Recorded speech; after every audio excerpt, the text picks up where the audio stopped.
todo va en contexto. Hablamos en la clase pasada de las dislipidemias, ¿cierto? Hablamos de las primarias, las secundarias, cuáles si estaban afectados algunos de esos a polipoproteína o la lipoproteína lipasa, qué es lo que pasaba y se manifestaba en el paciente.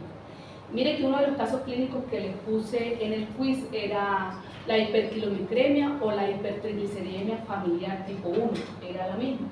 Si el paciente no le está funcionando la lipoproteína lipasa, ¿qué va a pasar? Esos triglicéridos que él ingirió, ese kilomicrón que se forma, pues ¿qué va a pasar con los triglicéridos? No se van a degradar, porque si no está la lipoproteína lipasa, la ApoC2 no la va a activar, o viceversa, si hay un daño en la lipoproteína lipasa, si hay un daño en la ApoC2, igual no va a degradar, la ApoC2 pues no va a permitir que se active la lipoproteína lipasa y no va a degradar los triglicéridos. O sea, todo va en conjunto y lo que va a permitir es que mi paciente desarrolle los triglicéridos en alto en sangre. ¿Por qué van a estar alto en sangre? Porque no se van a degradar en ácido graso y en glicerol. Entonces va a ser mucho más fácil la manifestación del paciente produciendo una hipertrigliceridemia más que el colesterol. La ruta que él tiene afectado son los triglicéridos, no el colesterol en este caso. Pero hay pacientes que tienen los dos, porque no es una polipoproteína de pronto ahí involucrada, sino varias apolipoproteínas dentro del metabolismo de las proteínas. Entonces, por eso vean que en el caso clínico, no me acuerdo si son ustedes, me disculparán, pero lo estoy hablando a nivel general, uno de los casos clínicos decía que el defecto era por la lipoproteína lipasa, que tenía los triglicéridos altos y el colesterol estaba en 205. Más de uno se me dijo colesterol alto. El colesterol pues estaba en 0,5 de alto, obviamente porque el paciente está pasando por algo, un trastorno como tal en el metabolismo, pero en realidad no es la molécula que está principalmente viendo afectada al paciente. En este caso eran los triglicéridos. Sí o sí, el que me colocó hiperkilomicremia se la valía. El que me colocó hipertrigliceridemia familiar tipo 1 se la valía en el diagnóstico, porque ya lo está asociando, y así mismo las preguntas que venían ahí. Muy bien. Lo mismo, ahorita para los casos clínicos de esto le voy a poner un plus. ¿Cuál es el plus? Que le vamos a colocar las enzimas cardíacas. Entonces, hablamos de los marcadores tumorales asociados a un tipo de cáncer, le voy a poner casos clínicos de eso, y las dislipidemias, pero con las dislipidemias también unidos con los marcadores cardíacos. ¿Por qué los marcadores cardíacos? Porque también ayudan al diagnóstico si el paciente está ante un infarto agudo del miocardio. Entonces, el día de hoy lo que ustedes van a aprender hoy es a identificar cuál es la utilidad clínica que tienen estos marcadores cardíacos. La señora abriendo, no se va a pensar más. De estos marcadores cardíacos, ¿listo? Entonces, ¿cuáles son obsoletos? ¿Cuál es lo que de verdad ustedes utilizan en el diagnóstico y cuál es la interpretación clínica? ¿Qué se van a aprender hoy? La cinética que tiene cada uno de ellos. Entonces vamos a empezar hablando con un caso clínico que está un poco complejo y que ustedes me van a ayudar a buscar algunos significados en cuanto a los medicamentos, ¿listo? Para mirar la utilidad y asociar. Miren el caso clínico con detalle. Van a mirar si de verdad el doctor tomó la mejor decisión, si de verdad fueron las mejores pruebas y si de verdad el seguimiento de ese paciente fue lo correcto, ¿ok? Entonces vamos a iniciar con este caso clínico que me gusta para esta clase. Aquí. Caso clínico. Entonces voy leyendo y ustedes van buscando y luego voy preguntando. ¿Les parece? Muy bien. Entonces miren este caso clínico. Dice que la paciente del sexo femenino tiene 67 años de edad con antecedentes de diabetes, listo, de 25 años de evolución, o sea, hace 25 años fue diagnosticada con diabetes, tratada con glibenclamida. Y esas palabras que le estoy colocando en rojo, cada uno se apropia de una, por favor. Son los medicamentos prácticamente. Los tratamientos los que le busqué. Glibenclamida, ¿listo? Y ahorita pregunto. Dislipidemia mixta en tratamiento con atorvastatina y bezafibrato. Dislipidemia mixta. Entonces, cuando le está diciendo dislipidemia mixta, quiere estar diciendo cuáles son las dos moléculas que están alteradas en el perfil lipídico del paciente. Los triglicéridos y el colesterol. ¿Listo? Y ya lo más probable es que esta paciente vaya siendo como primaria. Claro, ahí no dice, simplemente está diciendo una dislipidemia mixta, pero en su mente tienen que estar asociando que son las dos moléculas que están alteradas. ¿Estamos bien hasta ahí? Tratado con atorvastatina y bezafibrato, hipertensión arterial sistémica desde hace más de 15 años con tratamiento con enalapril. Estos son los tratamientos adecuados para ellos. Miremos. ¿para qué se utiliza la glibenclamida? En este caso es un tratamiento que me ayuda a reducir pues, los niveles de glucosa en sangre porque permite que pueda haber una mejor asociación de esa actividad de la insulina, ¿cierto? ¿Qué encontramos? Un hipoglicemia y es oral, porque la insulina es la que es suministrada. Muy bien. Tratamiento con atorvastatina, eso lo vamos a ver cuando veamos los tratamientos de las dislipidemias, eso después del P2. ¿Qué es la atorvastatina? ¿Para qué sirve? Bajar los niveles De colesterol en sangre. Y los benzafibratos también. Estos dos son tratamientos para bajar los niveles de perfil lipídico, principalmente la atorvastatina, el colesterol, y los benzafibratos lo utilizamos mucho para los triglicéridos. La hipertensión arterial con enalapril, pues ya saben que se utiliza para qué, para regular la tensión arterial. Muy bien, vamos con el caso.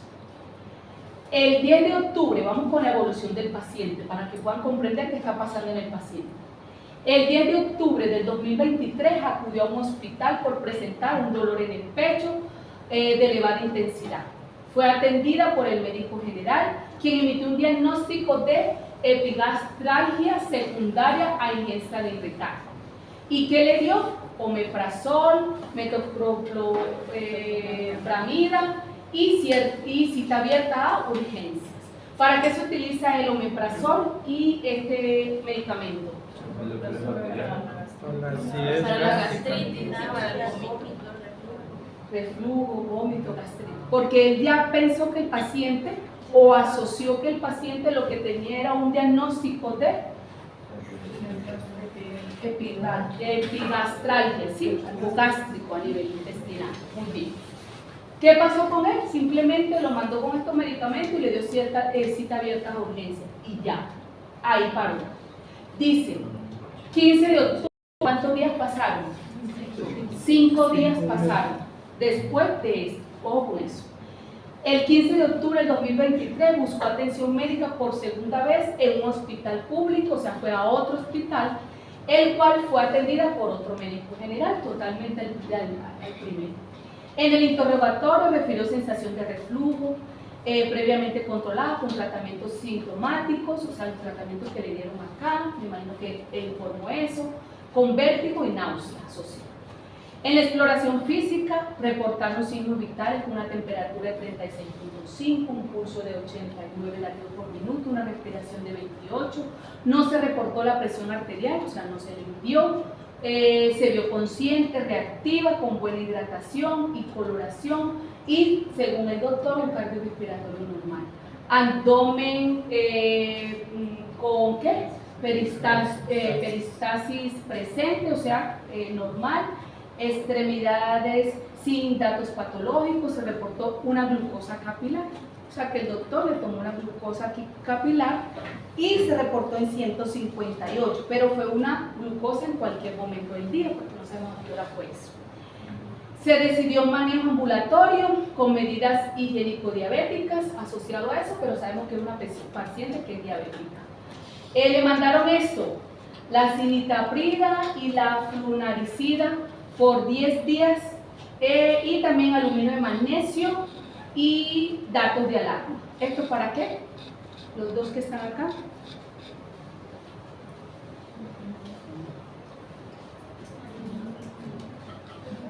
¿Qué pasó? Que ninguno está buscando. ¿Están activos o inactivos? O los pongo a correr, dar 3 vueltas a la universidad. Pues la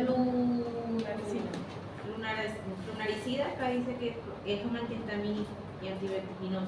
Sí, por lo general se utilizan para eso o también se utilizan para vaciamientos gástricos. Y la citalopram, tratamiento de trastornos digestivos como dispepsia funcional, reflujo gastroesofágico y gastroparesis. Sí, muy bien. Todo esto asociado porque el médico, todos los dos, lo que vieron en ella es que tenía un problema de gástrico, digestivo. Eso fue lo que más o menos están explorando ellos dos. Siguiente. El mismo día se fue y el mismo día acudió nuevamente al hospital por persistencia del dolor torácico irradiado a epigastrio que no se dio con el tratamiento previo, ¿cierto? Todos esos irritantes, todos esos medicamentos que le dieron para la gastritis. presentó un síncope. ¿Qué síncope? Sí. Como mareos, como pérdida de la conciencia, durante su estancia en la sala de espera antes de entrar a consulta, por lo cual fue llevada al servicio de urgencias de dicho hospital y el médico le manda la lactato y la secatotal. La lactato deshidrogenasa y la secatotal. Estas dos enzimas cardíacas con estos valores de referencia en donde están superados. Que sean cardioespecíficas, eso es lo que vamos a averiguar ahorita nosotros en la clase. Pero estos fueron los que les mandó según el conocimiento que tenía el médico. Mientras el médico analiza los resultados del laboratorio, porque obviamente pues, se demora en el laboratorio de aquí que llegue, el paciente presentó un paro cardiorrespiratorio que requirió maniobras avanzadas de reanimación, intubación, fármacos vasoconstrictores, con lo cual pues, se revirtió el paro. En esos momentos se estabilizó como el paciente. Se realizó un electrocardiograma donde demostró un bloqueo auriculoventricular de segundo grado con una frecuencia ventricular media de 100 latidos por minuto, y esto fue lo que se observó. Unas lesiones en ese electrocardiograma subepicárdica B1 a B6 con imagen de bloqueo compatible con un infarto agudo del miocardio, con elevación de la GCT anterior extenso, por lo cual la enviaron a revisión de urgencia por el cardiólogo. La mandaron por revisión de urgencia por el cardiólogo. La paciente, los familiares decidieron trasladarla a otro hospital para continuar el manejo especializado. ¿Por qué pasó todo eso? Porque de aquí que llegara el cardiólogo que estaba en otra de Miami, entonces la llevaron para otro lado. Continuar con el manejo autorizando ellos que la vamos a llevar. Antes de realizar el traslado, él presentó un nuevo paro cardiorrespiratorio que no respondió a las maniobras avanzadas de reanimación cardiopulmonar y la paciente falleció. ¿Era de esperarse? Sí. Todo el proceso que vivió desde el día 1 la paciente. Vamos a analizar nosotros con ustedes como futuros médicos y yo también. Número 1, aquí dice, analice los síntomas del paciente. De ahí parte todo. Porque de ahí no solamente va a involucrar usted como médico, sino está el enfermero, están todos los que hacen parte del equipo médico y saben qué es lo que está pasando con el paciente. Número 1, ¿cuál es la sintomatología que presentó el paciente? Primero el paciente. ¿Qué fueron los que se vieron característicos ahí? Sí, ¿y qué más vieron? La gastritis, que fue el manejo principal que se le dio a él.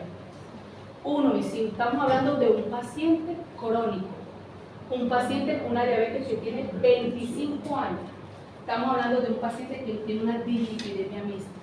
Cualquier paciente crónico lo puede igual tener, pero después que esté controlado no quiere decir que todo paciente crónico te vaya a infartar. Porque después que usted esté controlado, pues todo va a estar regulado, entre comillas, o al menos mantenerse o tratar de durar un poquito más. ¿Sí o no?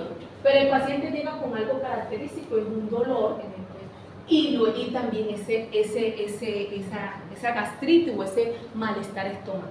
Aparte de eso, con la hipertensión que también lleva 15 años. 15 años, porque es un paciente recrónico prácticamente con las 3 patologías más graves y más causa de muerte en el mundo.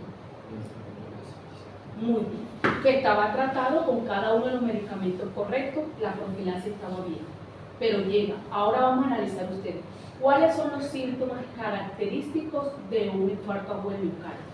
Número 1. Principalmente el dolor en el pecho que se extiende al brazo izquierdo. Bueno, número 1. Ese es lo que usted siempre va a esperar, que llegue su paciente cuando está ante una infección de infarto agudo del miocardio. ¿Todos pueden tener la misma manifestación clínica o la misma sintomatología? No, muy bien. Ahora vamos a profundizar un poquito más.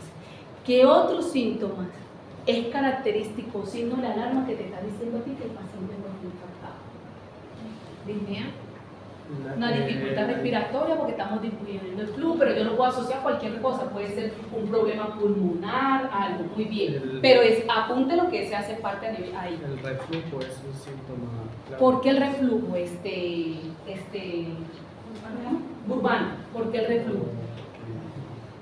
Pues yo ya leí que un paciente que tuviera un riesgo de paro cardíaco y que tuviera hipertensión y todo eso, empezaban a tener síntomas del epigástrico, o sea, como una gastritis y que se irradiaba un dolor hacia el miembro superior izquierdo. Muy bien, pero ¿por qué? Vamos al por qué, porque usted no, como médico, usted no puede decir, sí, le puede dar aquí, pero ¿qué? ¿Por qué cree usted que pasa eso? Y váyanse a la anatomía. Con los nervios que comparten. Los nervios que se comparten. Está el nervio vago y los nervios parasimpáticos.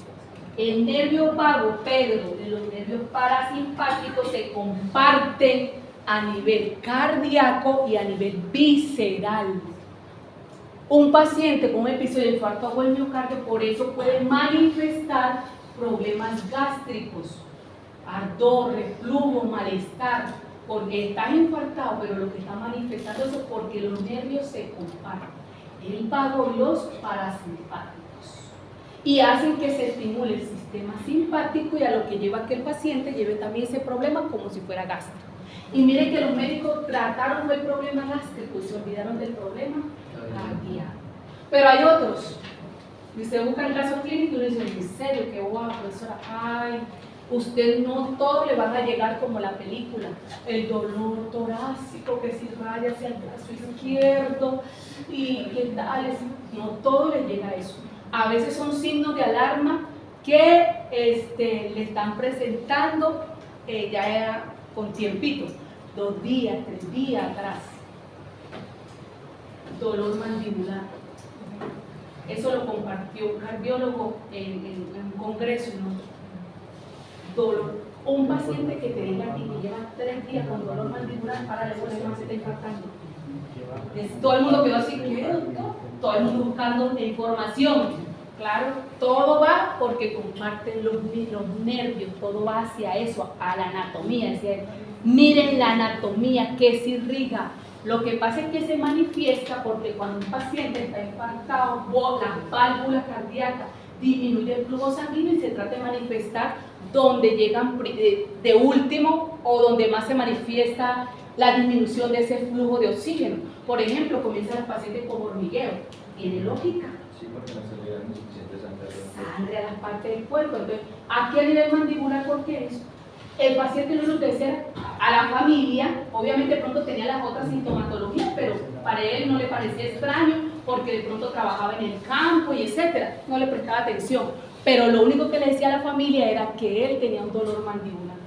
Uy, que me toca llevarlo al odontólogo, le dice la esposa, que toca llevarlo al odontólogo. Y ahí él colocó súper bien el caso clínico. El paciente lo que estaba era infartando. Esto, lo que estaba manifestando era eso. Y también tenía dolor torácico, pero como era un paciente del campo que alzaba peso y todo eso, pues asociaba que su dolor del cuerpo era por su trabajo del campo. Pero ahí también estaba ese dolor torácico que sentía de pronto en el pecho. ¿Estamos bien hasta ahí? Sí. Otro. Los hormigueos, la asociación, náuseas, vómitos, la irritación, el decaimiento. La ausencia de pulso,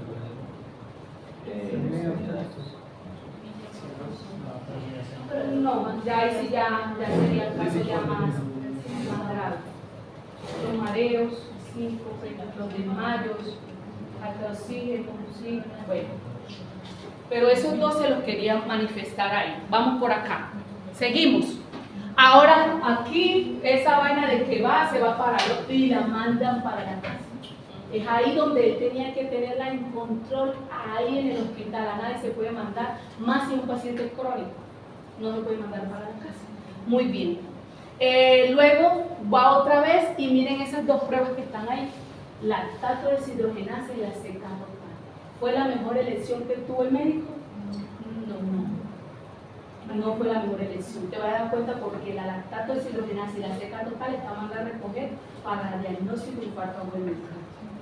Para eso hay más cardioespecíficas. Como una que... bueno, ya vamos para los electrocardiogramas porque se lo mandaron fue después. Ese solamente les hubiese mandado el electrocardiograma y las pruebas de enzimas hepáticas, las enzimas cardíacas. Pero existen enzimas cardíacas aún más específicas, ¿y cuáles son? Las troponinas y la CK, pero la CKMB, no la CK total, porque vamos a ver las fracciones que tienen ella. Profe, pero todas ellas hacen del perfil cardíaco, sí señor, pero usted no le va a mandar todas, usted le va a mandar las más cardioespecífico, porque usted está ante un diagnóstico rápido, donde necesita una intervención rápida del paciente. ¿Ok? Bien, y luego, el paciente, y ahí, obviamente, aquí más claro, donde hubo en el electrocardiograma unas manifestaciones donde te estaba diciendo que el paciente está ante un infarto agudo miocardio. Pero todos los electrocardiogramas manifiestan infarto agudo miocardio cuando el paciente está. No, la respuesta es no. Por eso usted siempre como médico se guía con el electrocardiograma, se apoya con las enzimas cardíacas y además de ello, pues mira los otros componentes bioquímicos que tenga el paciente, que se queda el paciente, perfil lipídico y demás. ¿Listo? En este caso, pues fue muy claro aquí, y aquí de una vez lo que el paciente, el médico lo que tenía que hacer era su tratamiento, en el que el cardiólogo, pero ahí también con la familia, donde vieron que la familia pues se fue, ya fue decisión de ellos, y pues obviamente crónica de una muerte anunciada. ¿Ok? Entonces, vamos a mirar la utilidad clínica que tienen las enzimas cardíacas. Cuando hablamos de un diagnóstico de un infarto, de un síndrome coronario agudo, aquí es donde vamos, la angina inestable o infarto agudo del miocardio sin alteraciones en el electrocardiograma, sin alteraciones características en el electrocardiograma. No todos los pacientes que presentan angina inestable o infarto agudo del miocardio presentan alteraciones en el electrocardiograma y no quiere decir que no esté infartado.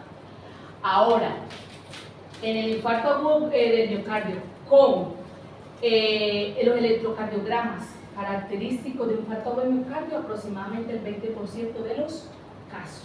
Por eso usted solamente con las electrocardiogramas no puede definir si un paciente está o no está infartado, porque prácticamente muchos de ellos lo pueden salir normales o con un ligero alteración, pero no tan característico.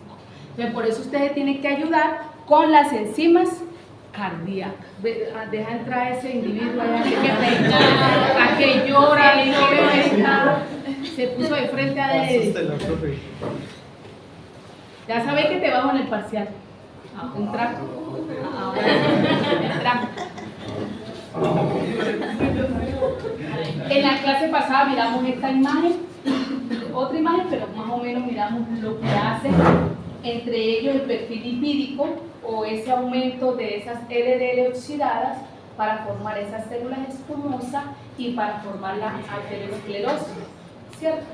Que lo que van a ocasionar es esa ruptura de esos trombos que llegan al paciente, una de las causas de infarto agudo miocardio, que no es la única causa, porque también existen causas genéticas y demás que me pueden asociar, dañar o provocar un infarto agudo miocardio. Muy bien, ahora bien, los marcadores cardíacos, vamos a hablar de la troponina, la CK, la CKMB, la mioglobina, la GOT, la lactato, la PCR y el peptidonatureico. Las troponinas, las mioglobinas son proteínas. La CK, la CKMB, la GOT, la lactato son enzimas. La proteína PCR es proteína y el péptido natriureico proteínas. Muy bien, vamos a hablar, comencemos con que las enzimas cardíacas son marcadores de lesión que ocurren en la fibra del miocardio. Son estructuras proteicas que se encuentran dentro de las células musculares del corazón, que son los cardiocitos. Y cuando se elevan en sangre nos ayuda mucho el diagnóstico del infarto agudo del miocardio, pero hoy se tiene que aprender la cinética, porque dependiendo del episodio que esté pasando el paciente, la utilidad de la interpretación clínica que tiene ella. Se van a aprender la cinética de cada uno de ellos y van a seleccionar la que mejor responda a ese diagnóstico oportuno. Comenzamos con la mioglobina. La mioglobina es una proteína. La ventaja que tiene la mioglobina es que tiene un peso molecular bajo, pero la mioglobina no es cardioespecífica. ¿Por qué no es cardioespecífica? Porque la mioglobina, además de ello, puede manifestar que el paciente, si tiene una atrofia muscular, por ejemplo, un estrés, un ejercicio extremo, ¿qué va a pasar? También se va a ver aumentado en sangre porque está en el músculo, ¿cierto? Al estar en el músculo, pues cualquier alteración en tu masa muscular se va a ver reflejado en sangre. Y no quiere decir que estés infartado, ¿ok? Pero, profe, ¿cómo lo podemos asociar en el infarto agudo del miocardio? Vamos a ver. Antes se enviaba mucho, pero debido a sus falsos positivos, pues dejaron de utilizarlo como marcador específico de infarto agudo del miocardio. Pero antes, cuando no se conocían las otras moléculas, la mioglobina era una de las principales utilizadas. ¿Por qué era de las principales utilizadas? Porque ella se eleva muy rápido. Esa es la ventaja que tiene ella. Su elevación ante un episodio que el paciente esté pasando, a las 2 horas ya está alta. Entonces, muy buena en ese sentido. Pero no es cardioespecífica porque, como estamos hablando de musculatura, pues también en todas las partes de nuestro músculo, nuestro cuerpo, que esté afectado, pues se va a ver el aumento reflejado de ella. Miremos qué es lo que dice. Es una proteína de peso molecular bajo, fija el oxígeno al músculo estriado, tanto cardíaco como esquelético, y es incapaz de ceder el oxígeno, excepto en situaciones de tensión de oxígeno extremadamente baja. Su función fisiológica más probable actualmente en discusión y consiste de pronto en facilitar esa difusión del oxígeno en la célula muscular. Miremoslo acá. Aquí dice que puede ser un indicador de infarto agudo del miocardio, pero no es específico. Lo podemos utilizar, pero él no es específico. Ya saben por qué. Incluso se puede elevar en ejercicios extremos, ¿sí? Entonces puede verse usted alterada esa molécula y no quiere decir que el paciente está infartado. Su principal ventaja radica en la rapidez, ¿listo? Debido a su bajo peso molecular. Vamos a mirar la cinética, eso es lo que se van a aprender.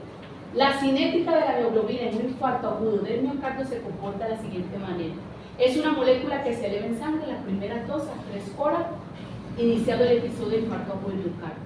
Puede durar en sangre de 6 a 12 horas y puede bajar sus niveles o normalizar sus niveles en sangre de 24 a 36 horas después de la sintomatología.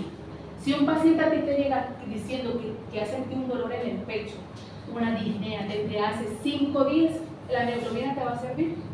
No te va a servir porque dice que comienza a disminuir los niveles en sangre, ¿cuánto?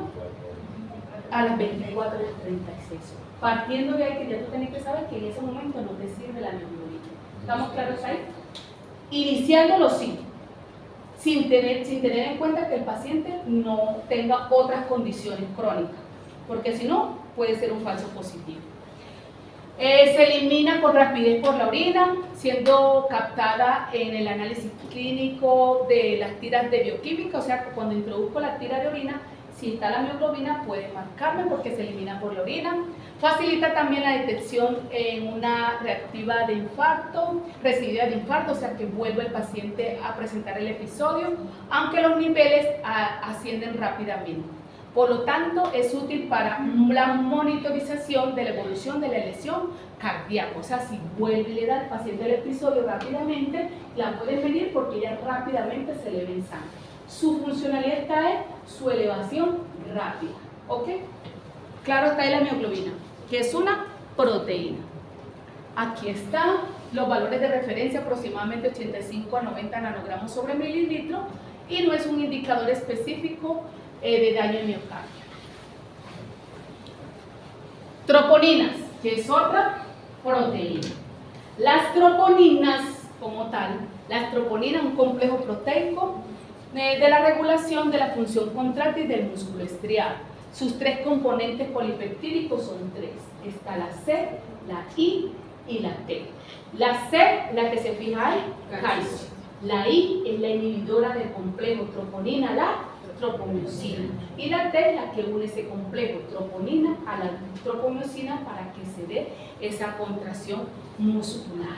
Aquí tenemos una imagen donde pueden ver el complejo para regular la interacción del calcio dependiente de actina y miosina. Por eso juega un papel integral en la contracción muscular, como lo pueden observar en la imagen. Vamos a mirar cada una de ellas. En cuanto a la detección en un infarto agudo del miocardio, usted puede pedir la T o la I. La troponina T, que es la que une el complejo, o la troponina I, que es la inhibidora. De una vez le estoy tirando las perlas. Las dos son cardioespecíficas, pero de las dos, la más cardioespecífica es la inhibidora. Ok, vamos para el tablero. Vamos a comenzar con la I, que es la inhibitoria. Dice, existen 3 formas moleculares distintas que son codificadas por 3 genes distintos y corresponden a isotipos específicos encontrados en la fibra del músculo rápido, fibras del músculo lento y el corazón. Muy bien, ¿cuál es la cinética que tiene la troponina I en un episodio de infarto agudo del miocardio? Vamos para allá. Se eleva de 3 a 4 horas, ¿listo? Después de una lesión cardíaca, una angina, ¿listo? Comienza a elevarse, 3 a 4 horas. El pico más o menos está entre 12 a 24 horas, es donde más está elevado en sangre. Y dura, ya comienza a disminuir sus niveles en sangre de 7 a 9 días. 7 a 9 días. Entonces, tiene un valor predictivo muy bueno porque todavía te está durando en sangre y apenas esa molécula está en sangre, por su cardioespecificidad, el paciente está ante un episodio de infarto agudo del miocardio. Muy bien, debido a su cardioespecificidad es muy útil, por ejemplo, en el diagnóstico de miocardio, en los deportistas está un esfuerzo, o sea que no va a haber un falso positivo. Si un paciente es futbolista que está ante una situación extrema, sometiendo el músculo a rupturas, a lesiones, que si le mido la mioglobina, ¿cómo va a estar? Alta. Pero en este caso me está indicando que lo que está asociado al aumento de la troponina I a nivel cardíaco. Muy bien. Ahora las concentraciones de la troponina I se han encontrado solamente después del daño miocardio, incluyendo en el que se produce en la miocarditis también. Por lo tanto, podemos decir que la troponina I es absolutamente cardioespecífica. La troponina T, entonces miremos esta, que es la del complejo. En cuanto a su cinética, comienza a elevarse en sangre de 4 a 6 horas. Entonces, ¿cuál se eleva primero? ¿La I o la T? La I, porque la I comienza a elevarse a partir de las 3 horas. ¿Listo? Dice, después de la lesión cardíaca, listo. Igual que la troponina I, la troponina T tiene la forma miofibrilar y la forma citosólica, representando esta el 6.6% de toda esa molécula. Miremos ahora. ¿Cuánto dura en sangre? De 10 a 14 días. ¿Cuál dura más? ¿La I o la T? La T dura un poquito más. Entonces, por eso las dos, espectacular cuando ustedes las miren. Porque una se eleva muy bien rápido, pero la otra te puede durar un poquito más. Y las dos son súper cardioespecíficas, siendo la I más cardioespecífica que la otra. Y todo eso depende por su peso molecular, que vamos a mirar a ver. También se puede encontrar positiva en accidentes cerebrovasculares, pero esta es un poco menos precoz en su aparición en circulación debido a su mayor peso molecular. Vamos a mirar con esta gráfica. Bueno, es menos cardioespecífica que la I, pero las dos son súper bien para evaluar problemas de infarto agudo del miocardio o anginas inestables. Aquí está la comparación de ellas en cuanto a su peso molecular. Por ejemplo, la troponina T mide 42 kDa, mientras que la troponina I 23. Y está la diferencia de los picos en cuanto a tiempo de elevación y cuánto tiempo de durar en sangre. Muy bien. Miremos este dato curioso. Dice la troponina, las desventajas no son específicas de etiología. Tiene toda la razón. Ella simplemente te está diciendo que el paciente está ante un infarto agudo del miocardio. No te está diciendo cuál es la causa del infarto. No te está diciendo que es una dislipidemia primaria, secundaria, que por tal, que por algo genético. La causa del infarto, ni idea. Lo que te está diciendo es que te lo está diciendo, que ahí está. ¿Ok? No sirve para monitorear reinfartos. O sea, ahora vamos a mirar que como está un poquito más alto, ahora está infartado. Te está diciendo que está elevado. No te está comparando, si te está monitoreando para luego usted comparar los valores de referencia en sangre. Y lo otro, tiene baja sensibilidad temprana en el diagnóstico de infarto. Tiene lógica porque si miramos, la I se eleva a las primeras 3 horas y la T a las 4. O sea, no hay ninguna que a la hora o a las 2. Entonces, por eso te está hablando de esa sensibilidad que no está en menos de ella. ¿Ok?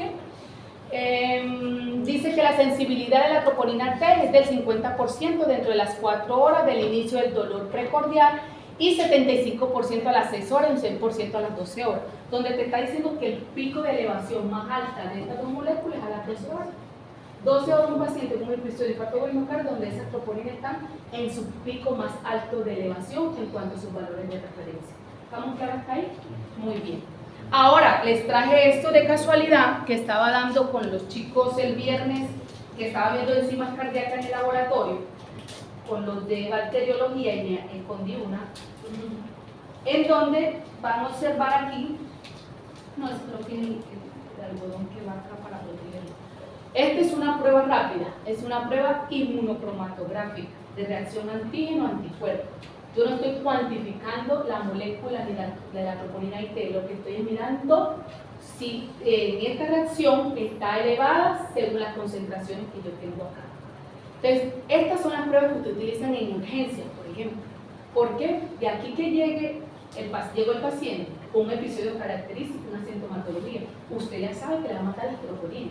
Pero de aquí que llegue la enfermera, le tome la muestra, vaya al laboratorio y lo que yo me demore en procesar, así sea de urgencia, uno tiene un tiempo. ¿Cómo hace para preparar el reactivo correcto? Igual hay que centrifugar la muestra y eso ya lleva, con solo la centrifuga llevan 10 minutos. Entonces, de aquí que se monte media hora, por mucho que sea una urgencia, o 1 hora, de aquí a allá le puede dar un paro cardiorrespiratorio al paciente. Entonces, usted puede utilizar estas.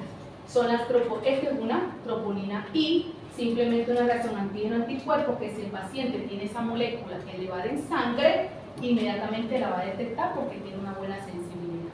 Usted le agrega 2 gotas de sangre al paciente aquí, con un buffer, que usted le dice allá en urgencia cuánto agregar de buffer, ¿sí? Y aquí está T, donde dice la muestra, donde la reacción, si está presente la troponina I, reacciona con los anticuerpos que ya están ahí plasmados en esa laminita, y el C es el control, donde te está garantizando que la prueba es válida. ¿Ok? Entonces son pruebas rápidas, inmunocromatográficas de reacción antígeno-anticuerpo, donde medimos la molécula, no decimos, aquí no te está diciendo tiene 10, tiene 20, tiene 30, simplemente te está diciendo que está alta. ¿Ok? Entonces son 2 rayitas. Si está positiva, como la prueba de embarazo, igual. Si te sale el control, porque tú estás validando la prueba. Si te sale la raya que dice en el test, o sea, 2 rayas que tienen que salir acá, sino que como está nuevo, no hemos hecho pues la prueba, ni hemos tenido ningún contacto acá con el suelo. Entonces, si te sale obviamente las 2 rayas marcadas como una prueba de embarazo normal, te está diciendo que está positivo y que el paciente tiene esa molécula alta en sangre, que es la troponina. ¿Estamos claros? Eso lo hace usted mucho. No marca según la sensibilidad de ello. Todo es una prueba rápida, pero no te está diciendo de pronto que no esté ante el episodio. Pero la sensibilidad de ella tiene un límite. Debe de tener cierta concentración para ella detectar. Lo mismo que cuando tú vas a medir hormona gonadotrópica coriónica, estradiol, o si vas a detectar un paciente que tenga una infección por Helicobacter pylori. Todas estas pruebas, como son inmunocromatográficas, tienen un límite de detección. Pero si está menos que ese, el paciente te va a decir que está negativo. ¿Ok? Pero te ayuda mucho, si está súper alto, te ayuda mucho. Lo mismo también cuando malaria, cuando estén en zonas endémicas, también hay pruebas de antígenos y anticuerpos para malaria, para leishmania, que son así para ustedes. ¿Ok? Continuamos. La CK, la creatinquinasa. Ustedes saben muy bien que la creatinquinasa, y lo hemos visto que es muy importante, pues en el metabolismo energético, ¿cierto?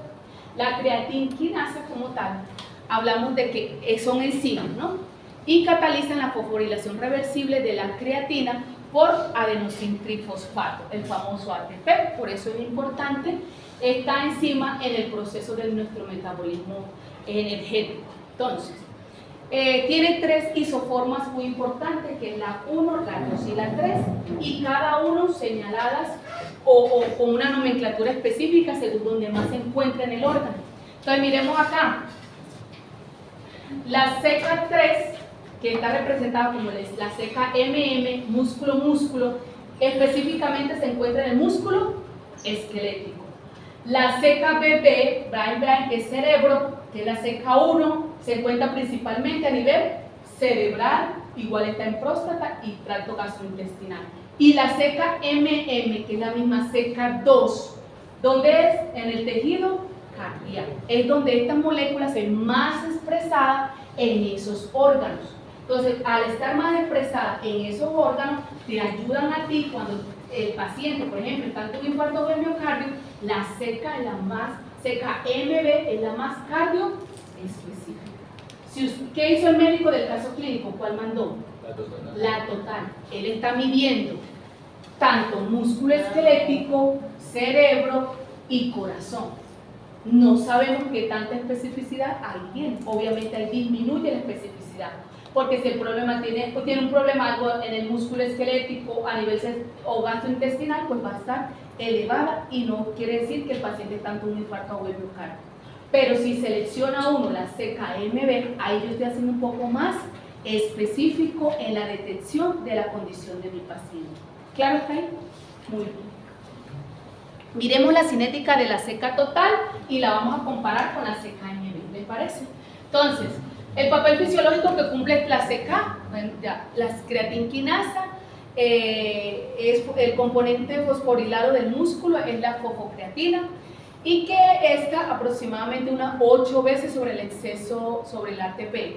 Cuando el músculo se contrae, el ATP se consume y la creatinquinasa cataliza la refosforilación de ADP, de adenosín difosfato, para formar adenosín trifosfato, utilizando la fosfocreatina como reservorio de la fosforilación. ¿Okay? Ese es como el fundamento que tiene esta enzima en nuestro cuerpo. La CK total, ¿cómo es el comportamiento? Vamos allá. En la CK total, en este caso, vamos a mirar la cinética, cuando se eleva. Empieza a elevarse de 3 a 6 horas después del inicio de los síntomas.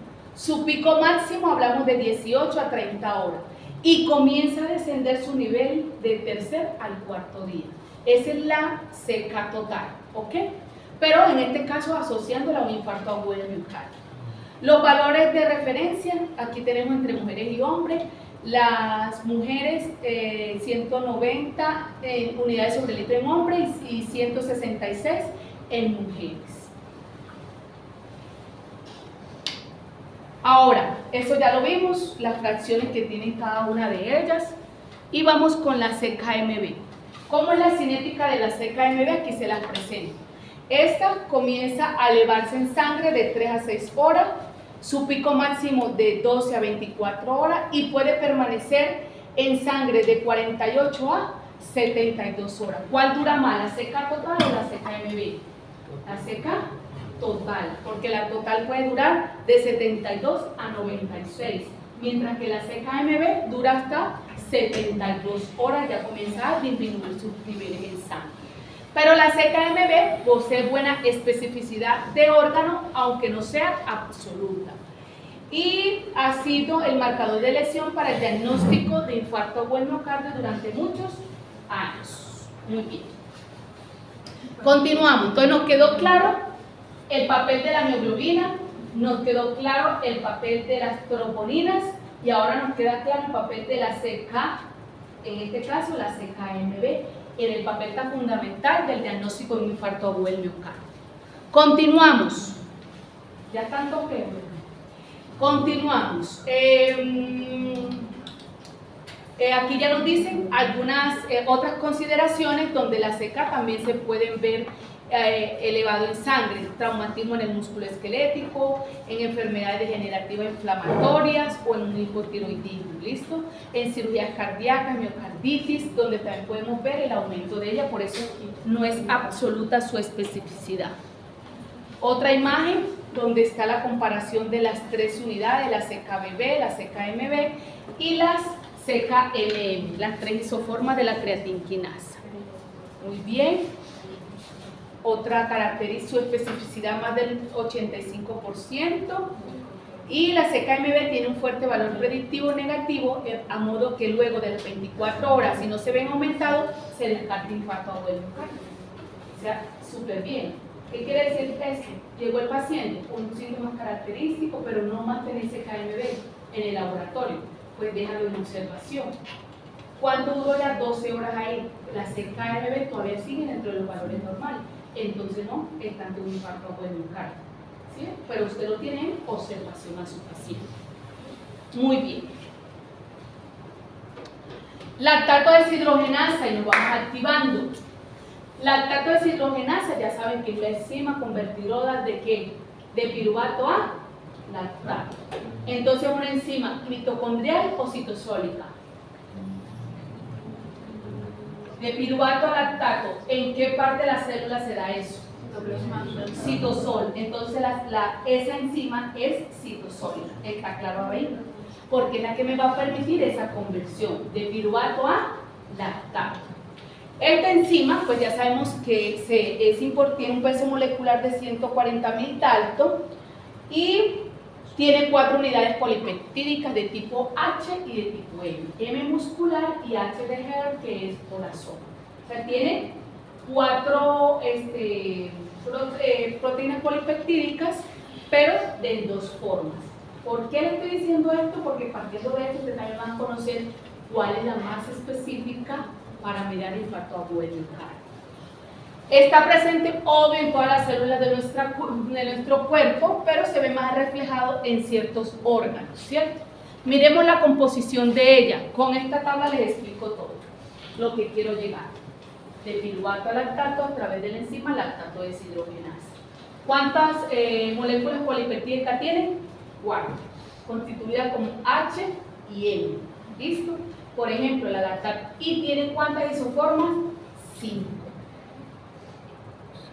Si usted me dice, si yo le digo cuál de las moléculas que yo le digo para ustedes serían obsoletas para infarto agudo del miocardio, ¿usted cuál me diría? De las que ya hemos visto y añadida a esta.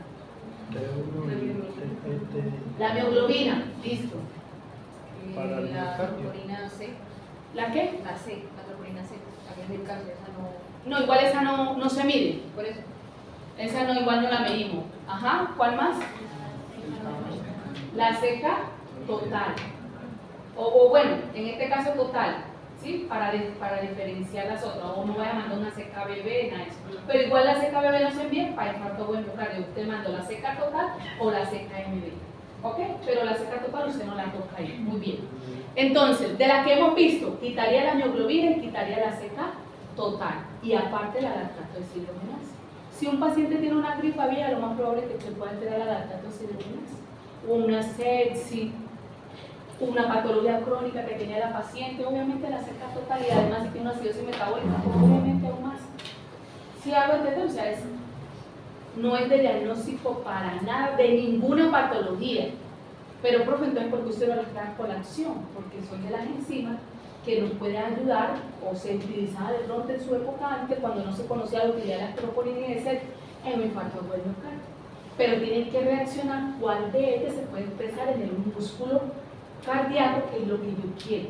En este caso, vamos a mirar. La lactato deshidrogenasa 1 tiene su forma HH 4 veces, obviamente cardíaco 4 veces, donde principalmente se va a ver la expresión de ella cuando esté aumentado. En el músculo cardíaco se dice que en los eritrocitos, riñón y placenta. Pero aquí está claro, si usted yo les hago elegir entre la lactato deshidrogenasa 1 y la 5, ¿cuál sería más cardioespecífica? La 1, porque todo esto significa corazón, todo esto significa músculo en inglés. ¿Estamos claros acá? Es por eso la lógica de que se puede utilizar la lactato deshidrogenasa. Si mira la 2, 3 unidades H y una M. También se encuentra en el miocardio, eritrocito y riñón. Lactato deshidrogenasa 3, 2 y 2 en páncreas, pulmón, leucocito, donde después se ve más reflejado el aumento.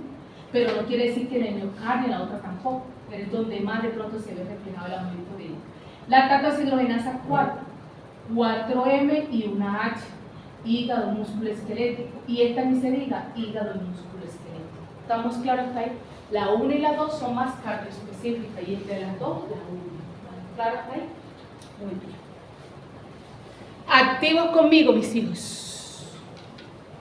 Bueno, la unidad 1 se encuentra en el músculo esquelético y la H en el corazón. Ya. La cinética. ¿Cómo es la cinética de la lactato deshidrogenasa? Comienza a elevarse en sangre de 12 a 16 horas después del inicio.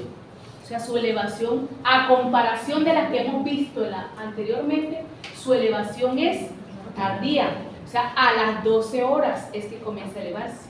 Su pico máximo entre 30 a 40 horas, pero ¿cuánto puede permanecer en sangre? De 10 a 12 horas. Sin embargo, de las troponinas, ¿cuál dura más tiempo en sangre? ¿Troponina qué? La troponina T, que dura hasta las 14, hasta las 11 días. Pero si yo les pregunto, que no les puedo preguntar porque de ahí ya son los puntos míos. Si yo les pregunto, ¿cuál de las proteínas dura más tiempo en sangre? ¿Usted cuál me dice la respuesta? La troponina T. ¿Cuál de las enzimas dura más tiempo en sangre?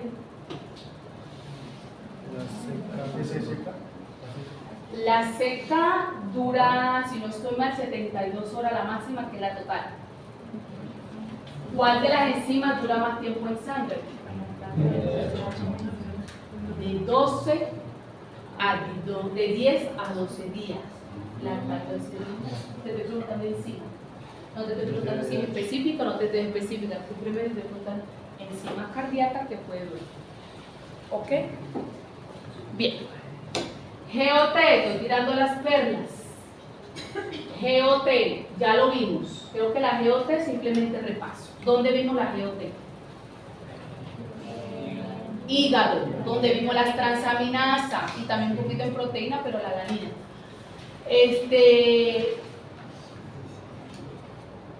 En hígado, acuérdense que las transaminasas, la GOT o la aspartato aminotransferasa y la GPT, que es la alanina aminotransferasa, es importante en el funcionamiento hepático, ¿cierto?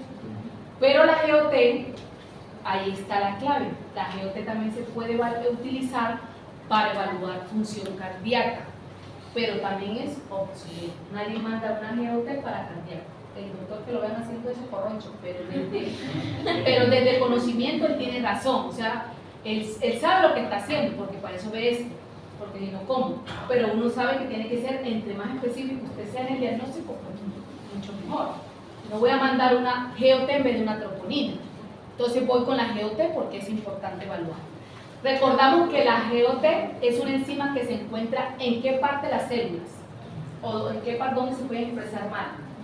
Citoplasma y las mitocondrias.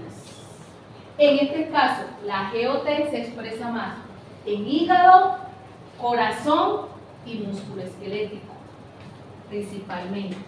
Hígado, corazón y músculo esquelético, donde ven más su expresión. Como está en corazón, por eso es que está aquí dentro de la clase nosotros. ¿Ok? Y está en el citoplasma y en las mitocondrias de esos órganos donde se ve más el reflejo de ellos.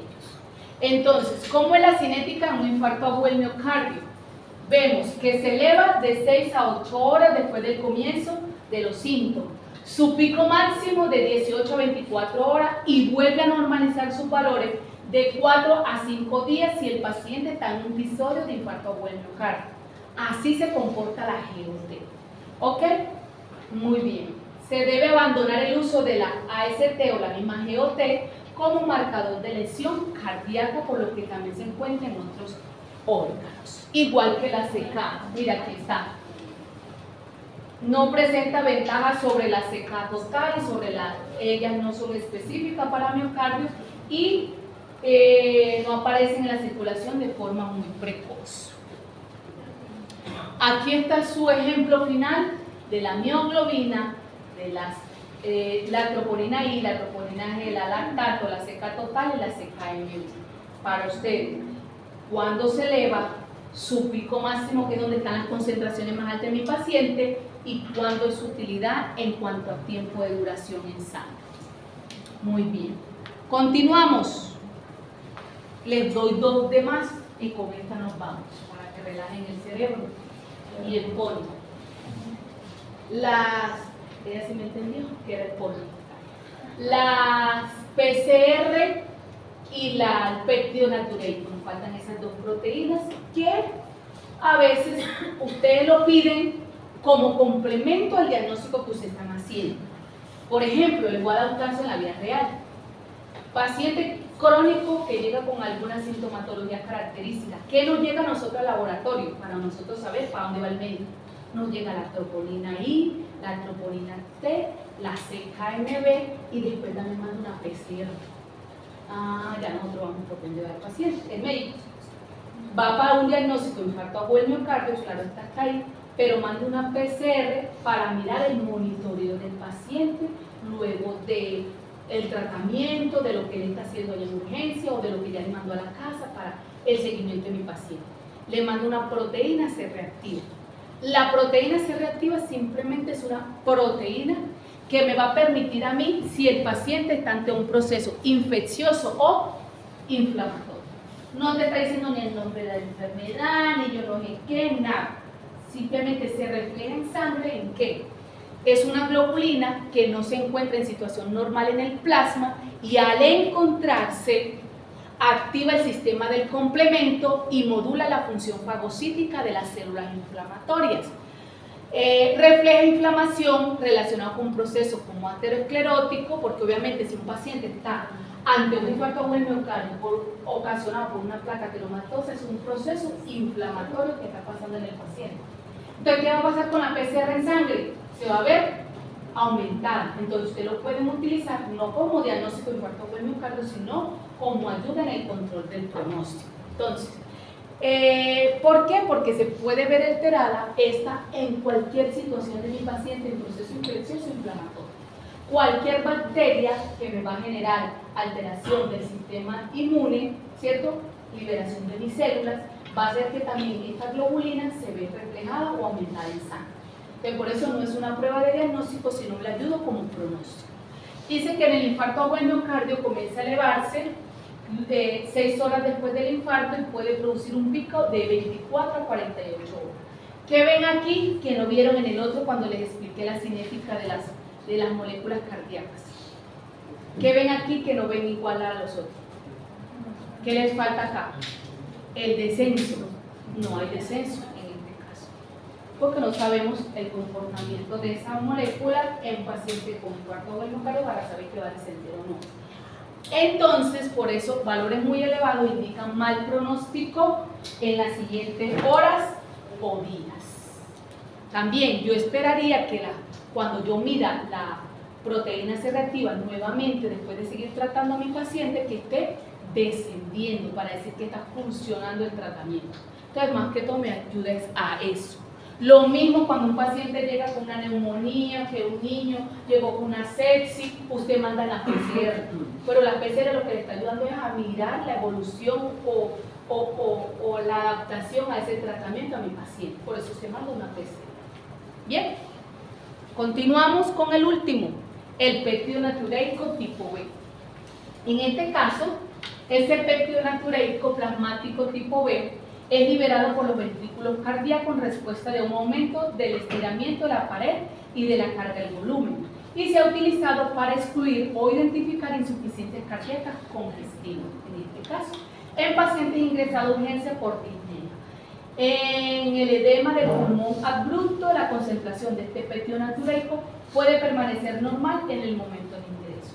Y por otra parte, este tiene un buen valor predictivo negativo para excluir insuficiencia cardíaca.